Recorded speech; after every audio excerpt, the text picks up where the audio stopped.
Spiderman brand new ഡേയുടെ trailer March 18 റിലീസാവും. Tom Holland തന്റെ ഇൻസ്റ്റാഗ്രാമിൽ കൂടെ ഒരു കാര്യം പറഞ്ഞിരുന്നു. ഞങ്ങൾക്ക് ഫാൻസ് ആണ് ഏറ്റവും വലുത്. ഫാൻസ് ഇല്ലാതെ നമ്മൾക്ക് ഇങ്ങനെ മുന്നേറാൻ പറ്റില്ല. അതുകൊണ്ട് ട്രെയിലർ റിലീസാവുന്നതിന് മുന്നേ അതിന്റെ ചില ചെറിയ ക്ലിപ്സ് ഫാൻസ് വഴി തന്നെ പുറത്തുവിടാൻ പോവുകയാണ്. അങ്ങനെ നമ്മൾക്ക് മുന്നിൽ ഏകദേശം 5ഓളം ക്ലിപ്സ് കിട്ടിയിരിക്കുകയാണ്.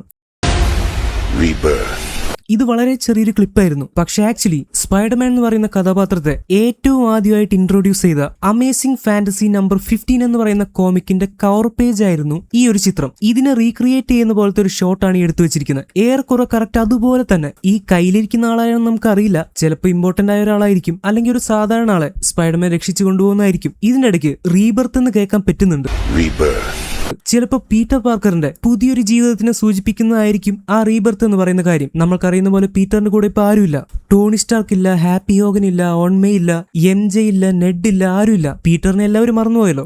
അപ്പൊ തീർച്ചയായിട്ടും അവന് പുതിയൊരു ജന്മം കിട്ടിയ പോലെയും ഒരു പുതിയ തുടക്കം പോലെയായിരിക്കും ഈ കഥ സ്റ്റാർട്ട് ചെയ്യുന്നത്. അതുകൊണ്ട് തന്നെയായിരിക്കും പേരിൽ ദി ബ്രാൻഡ് ന്യൂ ഡേ എന്നിട്ടിരിക്കുന്നത്. ഒരു പുതിയ ദിവസം അല്ലെങ്കിൽ ഒരു പുതിയ തുടക്കം. മറ്റൊരു സീനിൽ നമുക്ക് കാണാൻ പറ്റുന്നത് നമ്മുടെ പീറ്റർ അവന്റെ സ്പൈഡർമാൻ മാസ്ക് ഇടുന്നതും പിന്നെ അവൻ ഓടി വന്നൊരു കെട്ടിടത്തിൽ നിന്ന് ചാടുന്നതുമാണ്. നോർമൽ പോലെയുള്ള ഒരു ആക്ഷൻ സീൻ. പക്ഷെ ഇവിടുത്തെ സ്യൂട്ട് നമ്മൾ നോവേ ഹോമിന്റെ അവസാനം കണ്ട അതേ സ്യൂട്ടാണ്. ഈ സ്യൂട്ട് കാണുമ്പോൾ നമ്മുടെ ടോബി മാഗ്വയറിന്റെ സ്യൂട്ട് ഓർമ്മ വരും. ഇതിലെ ലൈനിങ്ങും മറ്റു കാര്യങ്ങളും ഒക്കെ ഏകദേശം അതുപോലെയുണ്ട്. അത് മാത്രമല്ല ടോണി സ്റ്റാർക്കിന്റെ ടെക്നോളജി ഒന്നും ഇപ്പൊ പീറ്ററിന്റെ കയ്യിലില്ല. അപ്പൊ ടോബിയുടെയും ആൻഡ്രൂവിന്റെ പോലെ വലിയ ടെക്നോളജി ഒന്നും ഇല്ലാത്ത ഒരു നോർമൽ ആയിട്ടുള്ള സ്യൂട്ടും ഒരു സാധാരണക്കാരനായ സ്പൈഡർമാനെയുമാണ് നമ്മൾക്ക് ഒരു പക്ഷേ ബ്രാൻഡ് ന്യൂ ഡേയിൽ കാണാൻ പറ്റുക. പിന്നെ പല റൂമേഴ്സ് അനുസരിച്ച് ഒരു എട്ടുകാലിയുടെ ലൈഫ് സൈക്കിളിലൂടെയാണ് ഈ സിനിമയിൽ പീറ്റർ പാർക്ക് കടന്നു പോകാൻ പോകുന്നത്. അതിനെപ്പറ്റി കൂടുതൽ പറയുന്നില്ല. പക്ഷെ അതിന്റെ ഇടയ്ക്ക് എപ്പോഴോ പീറ്ററിന് കുറച്ചുകൂടി ഒരു സ്പൈഡറിന്റേതായ ശക്തികൾ കിട്ടാൻ ചാൻസ് ഉണ്ട്. അതായത് ഇത്രയും നാൾ അവൻ വെബ് ഷൂട്ടേഴ്സ് വെച്ചാണ് വല വിട്ടുകൊണ്ടിരുന്നത്. ഇനി ഒരു പക്ഷേ പീറ്ററിന് അതിന്റെ ആവശ്യം ഉണ്ടാവില്ല. അവന് ടോബി മാഗ്വയറിന്റെ പോലെ ശരിക്കും കയ്യിൽ നിന്ന് വല വിടാൻ പറ്റുമായിരിക്കും. ഒരു ക്ലിപ്പിൽ കാണിക്കുന്നത് പണ്ട് ടോബി മാഗ്വയർ ചെയ്തതുപോലെ പീറ്റർ ഇങ്ങനെ രണ്ട് കൈയിൽ വല പിടിച്ച് വലിച്ച് ഒരു റബ്ബർ ബാൻഡ് വിട്ട പോലെ അങ്ങോട്ട് സ്വിംഗ് ചെയ്ത് തെറിച്ചു പോവാണ്.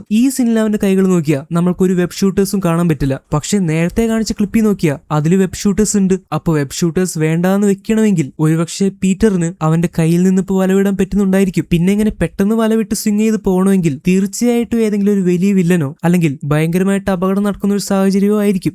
എന്തായാലും പീറ്റർ മാസ്ക് ഇടുന്ന കാണുമ്പോൾ നമുക്ക് മനസ്സിലാവും പീറ്ററിന്റെ അപ്പോഴത്തെ സിറ്റുവേഷനിൽ അവൻ ഒട്ടും തന്നെ ഹാപ്പി അല്ല. അത് പിന്നെ സ്പൈഡർമാന്റെ ജീവിതം അങ്ങനെയാണല്ലോ. മറ്റൊരു ക്ലിപ്പിൽ പീറ്റർ ഇങ്ങനെ വലവിട്ട് സ്വിംഗ് ചെയ്ത് പോയിക്കൊണ്ടിരിക്കുകയാണ്. ആ സമയത്ത് പീറ്ററിന്റെ മാസ്കിന്റെ ഉള്ളിലെ മുഖമാണ് നമുക്ക് കാണാൻ പറ്റുന്നത്. ഇങ്ങനൊരു സീൻ ഇതിനു മുന്നേ ഒറ്റ സ്പൈഡർമാൻ സിനിമയിലും കാണിച്ചതായിട്ട് എനിക്ക് ഓർമ്മയില്ല. ഇതിൽ പീറ്ററിന്റെ കണ്ണിൽ സിറ്റിയിൽ പല സ്ഥലത്തായിട്ട് ബോംബ് ബ്ലാസ്റ്റ് ചെയ്യുന്നത് പോലെ നമുക്ക് കാണാൻ പറ്റും. പീറ്ററിന്റെ എക്സ്പ്രഷൻ വെച്ച് അവൻ ഇനി എന്ത് ചെയ്യണമെന്ന് അറിയാത്ത പോലെയാണ് എനിക്ക് തോന്നുന്നത്. ഇതിന്റെ ബാക്ക്ഗ്രൗണ്ടിൽ ലൈഫ് സൈക്കിൾസ് എന്നാരോ പറയുന്നതായിട്ട് കേൾക്കാൻ പറ്റുന്നുണ്ട്.